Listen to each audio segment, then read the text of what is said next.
All right, so as we begin to correct this waiter's bow dysfunction, or this flexion control dysfunction, now we can begin to give more cues, more coaching, and really see if we can't get more hip-centric movement.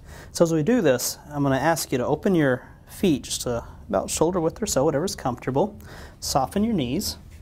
And oftentimes, she didn't really show this dysfunction, but oftentimes people don't move their hips back. Oftentimes what they do is just dive forward and it's all spine. In those scenarios, what I'll use is a stick or some type of external target to help get that posterior excursion of the hip. We essentially want the hip to go into flexion so it can extend and bring her back up.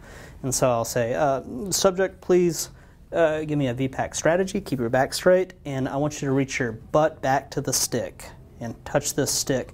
And that often is the ticket to get that hip into the movement profile and go and stand on up.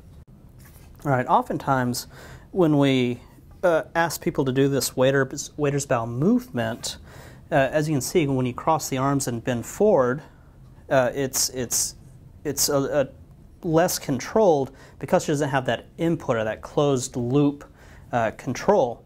And so what we might have her do in those scenarios is actually grab the stick and treat the stick like a joystick, and as you bend forward about the hips, you can push the stick forward, and that way it gives her a little bit of proprioceptive input and a closed chain way to do the movement. If you have someone with a bit of shear instability, this is a really nice way to provide external support to further prevent a pain-triggering mechanic while training this hip hinge or this waiter's bow movement.